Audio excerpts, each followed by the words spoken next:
حالت جنابت میں روزے کا حکم، کیا حالت جنابت میں روزہ ہو جاتا ہے؟ جی ہاں، حالت جنابت کا روزے سے کوئی تعلق نہیں ہے، ہو جاتا ہے، البتہ نماز حالت جنابت میں نہیں ہوتی۔ بعض لڑکوں کو احتلام ہو جاتا ہے تو صبح وہ بغیر غسل کے سحری کر لیتے ہیں تو پریشان ہوتے ہیں، تو کوئی بات نہیں، آپ بغیر غسل کے سحری کر لیں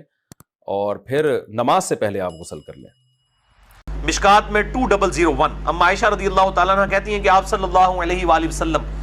احتلام کی وجہ سے نہیں بلکہ کسی اور وجہ سے، اور سیدہ عائشہ نے یعنی وہ پردے میں بات کی، یعنی میاں بیوی کے ازدواجی تعلق کی وجہ سے آپ صلی اللہ علیہ وآلہ وسلم جب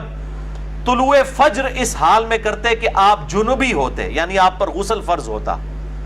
اب احتلام والا معاملہ تو اس سے بھی زیادہ کریٹیکل ہے، وہ تو انسان کے اختیار میں بھی نہیں ہے۔ آپ صلی اللہ علیہ وآلہ وسلم اپنی بیویوں سے ازدواجی تعلق کی وجہ سے یعنی پری پلانڈ، آپ کو پتہ بھی ہوتا کہ میرے پہ غسل فرض ہے، آپ رات کو غسل کر کے نہ سوتے بلکہ اسی طریقے سے سو جاتے، اور صبح اس حالت میں اٹھتے کہ آپ جنبی ہوتے اور ختم سحری بھی ہو چکا ہوتا، یعنی طلوع فجر بھی،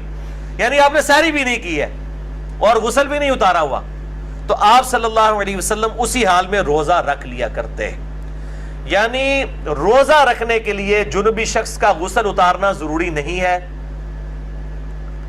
بغیر غسل اتارے بھی وہ سحری کھا کے روزہ رکھ سکتا ہے، فجر کا وقت داخل ہونے کے بعد غسل کر لے، یا اگر فجر کا وقت داخل ہونے کے بعد اٹھا ہے تو 8 پہرہ روزہ رکھنا چاہ رہا ہے تو بعد میں غسل اتار لے، جس طرح آپ صلی اللہ علیہ وآلہ وسلم کے کیس میں ہوا۔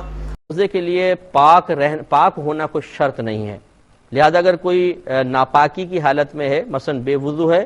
یا حالت جنابت میں ہے، تو وہ روزہ شروع کرے گا جیسے کہ عام نارمل حالت میں روزہ شروع کرتا۔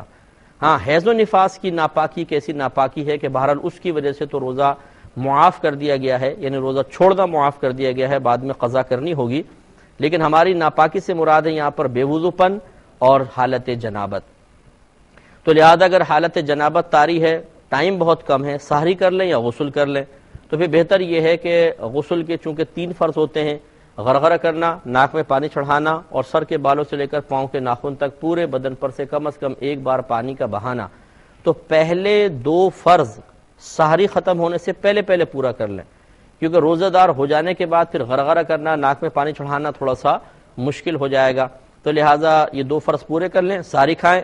اب آپ نے گویا کہ سحری بند ہو گئی، حالت جنابت میں آپ روزے کے اندر داخل ہوئے، کوئی بات نہیں، روزے کے لیے طہارت شرط نہیں ہوتی ہے، لہٰذا آپ کا روزہ ہو جائے گا، اب آپ جا کے